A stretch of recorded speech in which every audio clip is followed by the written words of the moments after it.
Welcome back, boxing fans, to another great show in boxing. We're going to be talking about a lot of breaking news, a lot of great fights that have just been announced over the last week. We're going to chop it down, give our opinions, look in depth at these cards, and much, much more. Stay tuned after this short break.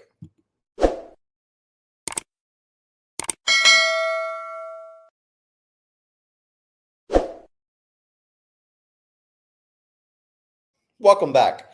So there's been some great news, breaking news with regards to boxing. I mean, if you're a boxing fan, I don't know how you're not just fucking over the moon with the announcements of new fight cards that are being announced, great fights that are going to be made. I mean, obviously, if you're a casual fan, maybe some of this doesn't resonate with you because you just don't know all the people that are involved. But take it from me, boxing is killing it right now. They're giving us tons of fights. A lot of it, thank you to Turkey Al Sheikh and Saudi Arabia, who are not only making events in Saudi Arabia, but are also making events, obviously, in the UK and in the US. We know the big fight card that obviously is happening in the US already, the card with Ryan Garcia, Rolly Romero, Devin Haney, and I can't even think of his name, ex-unified world champion. Somehow his name escapes me right now. And of course, the guy he beat, Arnold Barboza versus uh, Tio, Teofimo Lopez. Teofimo Lopez. And that's a great card. Obviously, the whole catch behind it is really exciting. Being in the middle of Times Square, that in itself is going to get tons of buzz, tons of media attention. Already, they've been pushing it like crazy and just did like a promo video like earlier this week. So this is the kind of stuff Turkey is bringing to us boxing fans and trying to, do things that obviously catch attention to just sports fans and casual fans as well, which really long term has a big benefit for boxing. The more attention, the more hype, the more people start talking about these events, the better it is for boxing. And me being a boxing fan, I look forward to every positive sort of breakdown that people can give towards the sport. But let's get to it because we got some exciting things to pay attention to.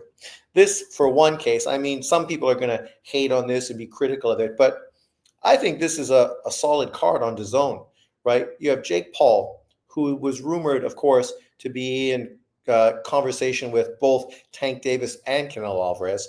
A good thing that those fights fell through because those two fighters have bigger and better things to do than fight Jake Paul. But for Jake Paul, taking on Julio Cesar Chavez Jr., an ex-world champion who's not well past his best, right, is a guy that potentially has the skill set behind him to go in there and actually beat Jake Paul. Most people would admit that the guy that beat Jake Paul already, Fury, isn't as good as Julio Cesar Chavez Jr. So if he comes in motivated, gets in the gym, stays off the pipe, I feel very confident that Julio Cesar Chavez could beat Jake Paul. And for Jake Paul, this is a legitimate opponent. You're taking on an ex-world champion, a guy with over 50 victories, I think, on his resume. Obviously, a guy that isn't what he once was, and a guy that was a little overrated. But nonetheless, for Jake Paul, a guy who was not a boxer, who's kind of transitioned into boxing, and really what he's doing that's more significant is really the promotion. Women's boxing is thanking Jake Paul a lot because MVP Promotions is doing a great job. Obviously, he's using his platform to get more attention to it. And down the road, that's good for boxing, as you can tell by this great fight that's going to be on the undercard. Zurdo Ramirez, the unified cruiserweight champion, is going to fight ex-world champion Junior Dortugas, hard-punching Cuban, for the WBA and WBO cruiserweight title. And obviously, the winner of this potentially maybe facing Jay Opataya in three-belt unification, or more likely, Baru Jack, right? Who literally I think is the same age as Julio Cesar Chavez Jr. And this is good news. I mean, I know people aren't big fans of Jake Paul, but this is a much better setup than a Mike Tyson fight. Obviously, it's not going to get the buzz, the attention that fight got, but this is a much more realistic and a fight that people could actually get behind, right? And so I'm excited by it. Obviously, it's good news. That's obviously going to have a very good undercard as well. specifically probably maybe what's her face? Uh, I don't know why I never can say her name. The black chick who's really strong, muscular, pretty good looking. Uh, Brakis, no, her name always escapes me, but she might necessarily be on this card as well because she apparently just signed with MVP, and this would be a great opportunity to showcase her, a unified champion as well on this undercard. Let me know what you think about this card. It's good news, man. June 28th, the middle of summer. May, June, and July this year are going to be great boxing months. Let's move through to more sensational news. Oh, there's the card right there.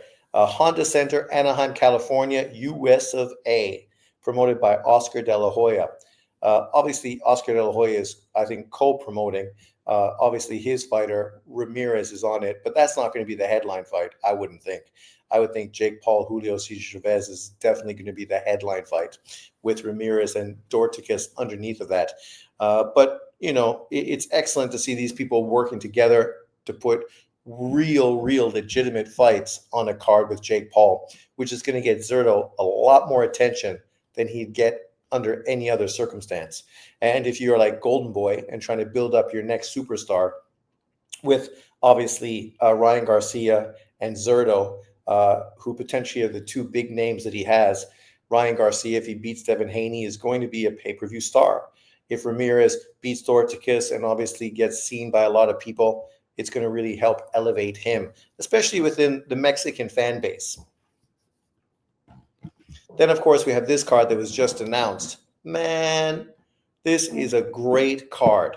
After all of Shakur Stevenson's moaning and groaning, finally the fight is made between him and William Zepeda, a fight that people have been asking for a long time. But let's keep in mind, this is not the fight people wanted. The fight people want is Shakur Stevenson versus Tank Davis. But if you're Shakur Stevenson and you can't get a Tank Davis, then taking on a legitimate contender like William Zepeda is what you should be doing. So hats off to him. He ain't cherry picking a guy from 130 and pulling him up in weight. He's literally fighting one of the best fighters at 135 pounds. Some people will say, oh, Lamont Roach is better than William Zepeda. He probably would beat William Zepeda. Yeah, okay. You can say maybe, you can say all this kind of crap, but literally Lamont Roach was a nobody until he gave Tank Davis his best fight of his career. And if he gets knocked out in the second round of his next one, he's going to once again fall into invisibility and not be talked about. But it's not just this fight that's fantastic. Obviously, this fight's great. And what people really hope is that Cepeda's nonstop pressure pulls out the best of Shakur Stevenson, so we can potentially get to see the best version of him. Not a boring version, but a much more exciting version, a version that puts his hands together and throws combination punches. And so that's what we're hoping to see. But then the other three fights in this card are all sensational. You got Edgar Berlanga, the hard-punching Puerto Rican, against Hamza Shiraz, which who fucking thought this was going to happen? Like, nobody could have imagined Hamza Shiraz versus Edgar Berlanga. And you see the play behind it. I mean, if Shiraz beats Edgar Berlanga, look forward to him to be a Canelo Alvarez fight opponent, probably early 2026. Because obviously Shiraz works with Turkey. Turkey sees that with the UK fan base, and Canelo Alvarez, Mexican-American fan base, you would put on a big event, right? And if he goes in there and beats Berlanga better than Canelo Alvarez, that will be quite a statement. But based on their last two performances, Berlanga obviously lost to Canelo. I don't think he won a round. And then Shiraz looks very, very disappointing in his world title fight against Carlos Adames, really getting exposed by Adames, who was just way faster, way better, and just showed you that he was on a whole different level. For Shiraz, maybe it was struggling to make weight. Maybe now moving to 168, he's going to come in stronger and be a better version of himself. And that's what we're waiting to see. If he can go in there and beat Berlanga, that will be a sensational win in your first fight at a new weight class. And obviously open doors for a lot of bigger, better fights in the future. Then, of course, you have a fight that people literally wanted a while ago, which would have been a unification fight. At this point, unfortunately, it's not really the fight people were expecting. Puello has some unfinished business, not from his part, but from Gary Russell's part. Gary Russell, who just became a champion, most people would have preferred Puello and Gary Russell, two PBC fighters, to actually fight each other in a unification fight, right? We saw that Puello beat Gary Russell the last time they fought. So it would have been really interesting at this point to see them rematch, especially with so much on the table, and unify two of the four belts in the division. Right now, Puello taking on Subriel Matias, who was a champion but lost his title. Obviously, Gary Russell now has that title. So why would you fight the man that doesn't have the title as opposed to the man who does have the title? That's the question you got to ask yourself. And both are PBC fighters. So in truth, it should have been a very easy fight to make. You could have easily threw it on one of those PBC pay-per-views, right? If you didn't want to put it on a turkey card. And then, of course, on the other scenario, Subriel Matias has Richard Hitchens problems. Richard Hitchens blatantly ducked him, right, and allowed somebody else to go out there and beat him. Now Hitchens is a world champion, and really what you would expect is him to rematch the fighter he ducked in Subriel Matias, right? Those are the two fights that should happen. But regardless of that, the fact that this fight is happening is still sensational. Puello is a very long, awkward fighter. Matias is a killer. The problem is he hasn't looked very much like a killer in his last 2 or 3 fights, and was pretty disappointing in his world title defense in Puerto Rico. So you got to ask yourself, what version of this Subriel Matias is there? Is he the killer, or is he a guy who probably should move up in weight because he's just not making the weight very well? And then, of course, a fight that's probably the one that's going to be ignored the most on this card is David Morrell, who's coming off of his first career loss versus David Benavidez in a very hard-fought scrap between the two of them. He's going to be fighting up-and-coming Eastern European fighter Iman Kratiev, who currently is 10-0 with 9 KOs and is a bad, bad man. So that's a really exciting fight. Potentially that could be the most exciting fight on this card. But yet, because Morrell doesn't have a big fan base and Kratiev is just a guy who just recently came out of the amateurs and obviously doesn't have a huge fan base either, it might be the most maligned out of the 4 fights. But as far as the fights I prefer to see, not prefer, but most excited to see, is probably this one. I probably think this fight is going to be the most exciting out of the 4 fights in total. But let me know what you think in the comment section below. Which of these 4 fights are you most stoked for, and which one are you most excited to watch? Here you go. Edgar Berlanga versus Hamza Shiraz, the co-main event to Shakur Stevenson versus Cepeda, July 12th in New York City. It's smart business because we know Shakur has done good business in New Jersey, right? And obviously it's not far from Jersey to New York. And we know Berlanga, being Puerto Rican, obviously pulls in the Puerto Rican fans as well. So this fight card should do pretty well in New York just because of the two boxing demographics that potentially are going to support it. Also, Shakur Stevenson also is part Puerto Rican as well, so that's not going to hurt anything. So it'll be interesting to see how well this event does. Let's hope it does great. I mean, in truth, there's no boxing event I want to do underwhelming. I prefer they all do overwhelming. Surprise everybody, put out great numbers where promoters and boxing fans and fighters themselves all look and see, yeah, man, we're making tons of cash. This shit's working. It's successful. Let's do more of it, right? And that's what I hope, for more of it. But this is still a good card. When I heard this yesterday, I was super stoked, excited. Then here's 2 other fights. Obviously, the Shakur Stevenson-Cepeda fight. It's a fight we knew was being made. We saw the back and forth. Shakur Stevenson saying he was being underpaid and not given the same offer he'd been given to fight Cepeda in Saudi Arabia. But yet we all know that the price in Saudi Arabia and the price out of Saudi Arabia is not the same. It's obviously different because they're trying to bring people to Saudi Arabia, right? So they're going to pay more money to get people to go there. Then, of course, a fight that I'm hyped to announce, and a fight that I've talked about in a short earlier this week, was Junto Nakatani versus Nishida, the WBO champion. So this is a unification fight, June 8th, between two of the four best guys at 118 pounds, both world champions. This is going to be both of their first opportunity to try to unify titles, a fight that obviously Japanese fans are going to be stoked for, a fight happening in New York, so all the better. A fight like this should happen. Sorry, did I say New York? A fight like this should happen in Japan, right? Because this is really the kind of fight that Japanese boxing fans are really going to appreciate. American boxing fans are pretty unaware of Nishida. They know Junto Nakatani, but obviously only learning about him now. They don't know that much about him. So it's not a fight that they would really be very supportive of and very stoked to talk about anyways. But as far as Japanese boxing fans, this is going to be a big event, something that they are very excited about. The hard puncher versus the slick boxer. So it's a great style matchup as well. Let me know, out of these two fights, who are you favoring and who do you think is going to win? There's the Junto card, Junto Nakatani versus Ryosuke Nishida. On the undercard of that is up-and-coming young fighter Tomoya Tsuboy. Sorry if I butchered his name. And, of course, the guy that once fought Floyd Mayweather, Tenshin Nasukawa, who is becoming a real player in the boxing division as well. As you can see, Top Rank put out an announcement hyping this card up. Junto Nakatani and Tenshin Nasukawa return to Tokyo Supercard.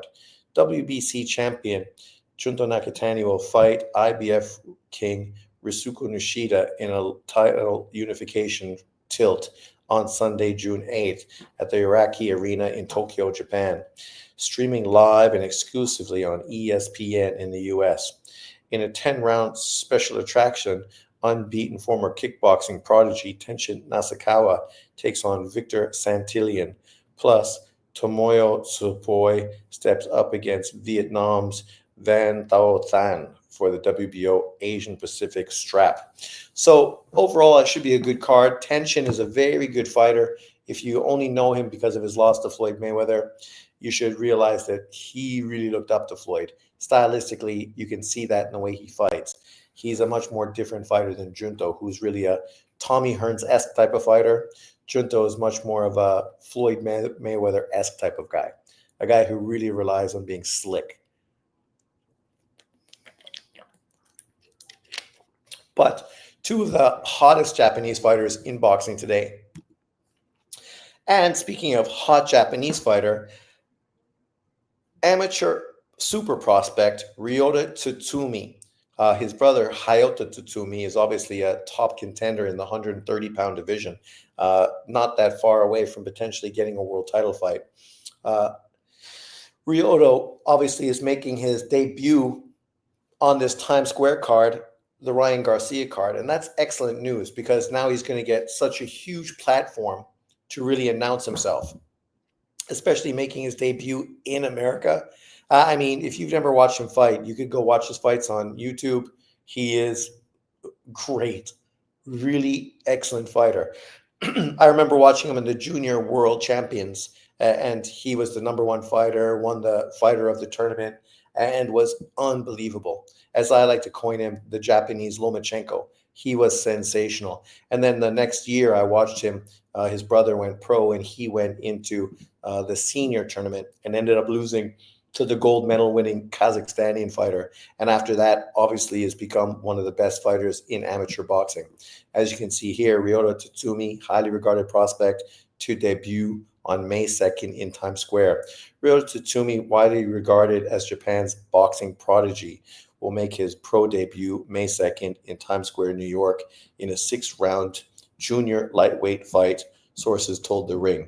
Tsutsumi, who lost just twice in 61 amateur fights, will face Chicago LaVale Whittington, 1-2-1, 1 KO.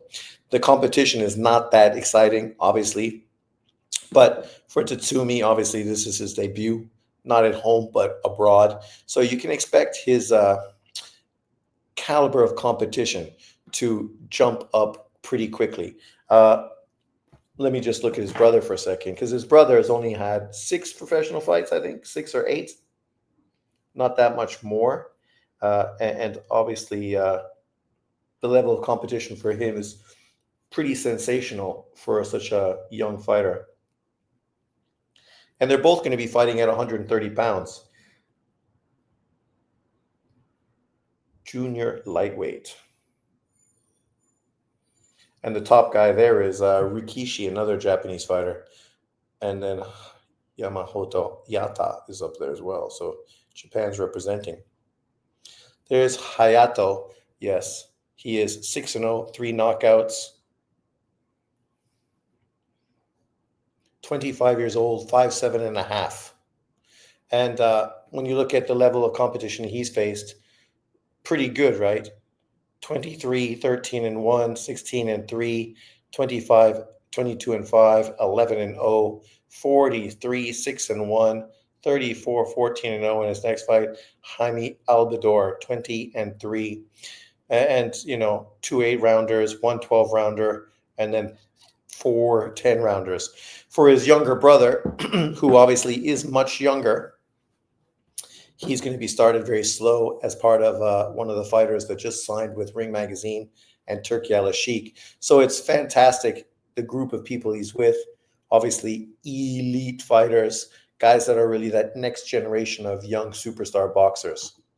Also announced last week, but here's the full card, which is no surprise, is the great card with Keyshawn Davis versus De Los Santos, which is going to be an excellent card. June 7th in Norfolk, Virginia. Obviously, Keyshawn Edwin De Los Santos is a world title fight. Keyshawn is going to defend his title for the first time against veteran fighter, a guy that gave Keyshawn Davis all he could ask for, a guy that knocked out Rayo Venezuela, obviously, who was a 140-pound world champion just recently. Then on the undercard, Abdullah Mason is getting a step-up fight against veteran fighter Jeremy Nakatila. Should be a very good test, even though I do think Abdullah Mason at this point is levels above Nakatila. Then, of course, Troy Isley is going to be on this card, up-and-coming young middleweight under Top Rank. And then, of course, Keyshawn Davis's brother, Kelvin and Keon.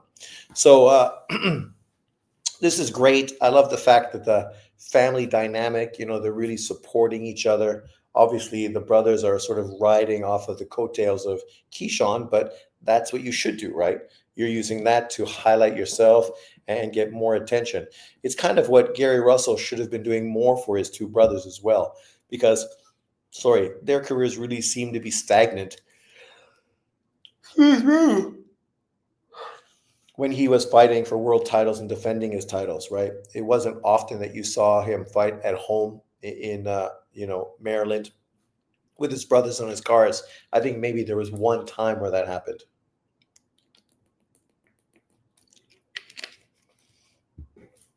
But I'm excited. I'm hoping that Keyshawn Davis, when he gets through this, we can potentially see him face Raymond Muratalla for unification of the 135-pound titles. That's if Lomachenko does decide to move on into retirement. But overall, fantastic card, fantastic cards. A lot of stuff to get excited about. Boxing is really delivering at a high level. And I know for me, I'm stoked. I'm really excited. Obviously, I'm a big fan of Ryota Tatsumi ever since I saw him in the junior worlds. I can't wait to see Keyshawn Davis defend his titles versus De Los Santos. I think the card that was just announced yesterday is fantastic. Let's just take a quick look at that card here. Maybe we can break it down and get a better perspective of it with the whole thing. Sorry. I don't know why I'm so exhausted. What's this? Nobody wants all time, man. We want active. Active.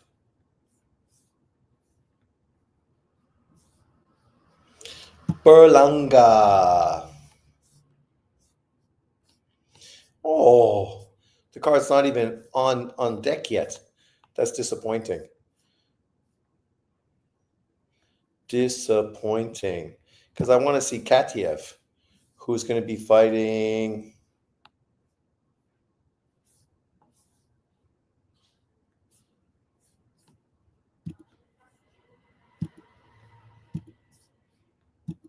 Let me just share my screen so we can all see it.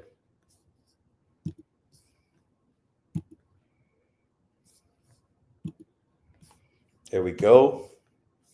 So middleweight, where is Katiev? There he is. Look how high ranked he is right now. So you have Dmitry, David, Beterbiev. I don't know how David moves above Beterbiev. Boxer, it's crazy. Smith, Morel, Boatsy, Vosdik. I don't know how Vosdik is top 10. Ramirez, Yard, Jesse Hart, Zach Parker, Russian fighter, Ali Izametov, 13-0, 9 KOs. So far, low level opposition, but then you're this high. And there he is right there. There's the man, the myth, the legend, Imam Katiev, who fights out of Australia. 30-year-old Russian fighter. 9 knockouts in 10 wins. He's scheduled to fight in Montreal. Look at that. June 5th. So it'll be interesting to see how that unfolds. With regards, of course, the fight of him versus Morel in New York. So that fight obviously may be thrown off. So far, his opposition is not bad. 14-5, 7-3, 4-0, 9-8, 8-8-1, 17-12, 1, 27-1. Solid fighter, this guy. 31-12, 11-0, 14-3. And then if Morel was next, shit, that's some serious competition. We can look at him in IBA. He is currently 1-0 and fought Arlen Lopez. That gives you a good indication. Arlen Lopez, obviously 3-time gold medal winning Cuban, just made his, I don't know if it was his professional debut, but just fought in Cuba and got a sensational victory. Let's see, what's it talking about here? Arlen Lopez, 4-0, 2 knockouts, just fought the past weekend. Oh, it went the distance, his fight. Yeah, so there you are. He had 2 good knockouts in his last 2 fights, has went the distance, already scheduled to go to Argentina to fight again. So really fast-tracking his career. Katiev, let's see, his boxing amateur, 88, 22, 15 KOs, stopped twice. Let's see what people he fought. Oh, tough Kazakhstani fighter, beat him by split decision. Lopez, he beat Lopez in the amateurs and beat him at IBA. Ben Whitaker beat him by split decision.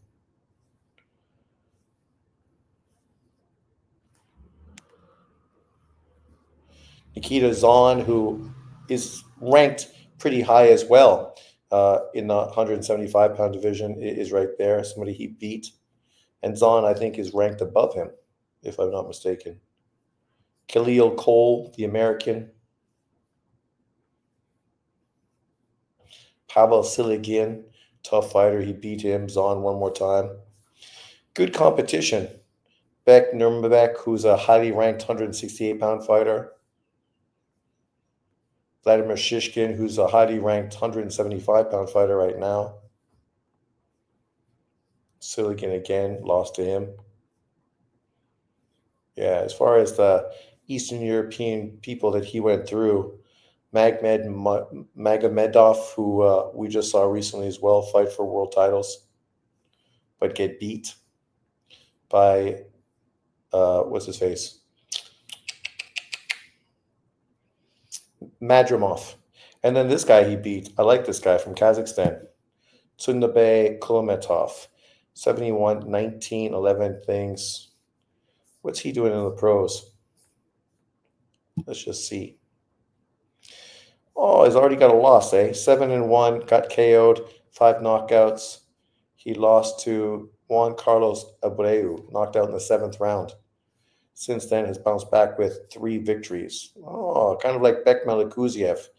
Jumped in, faced somebody too good too early, and got stopped.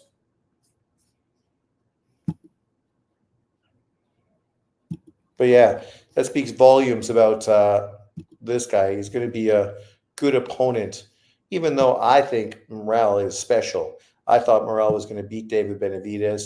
So, I would not be surprised if where did I see that guy's on? Am I blind? Maybe he was at 168 pounds.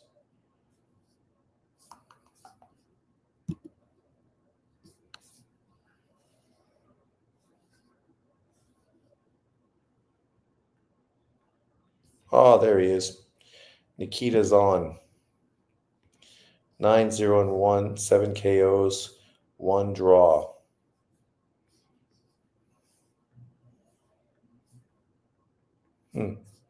So, overall, I think it's going to be a fantastic summer of boxing. I'm stoked, really excited. Let me know in the comment section below. What do you think about these breaking news videos? Uh, which of these fight cards are you most excited to see? Let me know. Thanks for watching, and I'll see you next time. Peace out.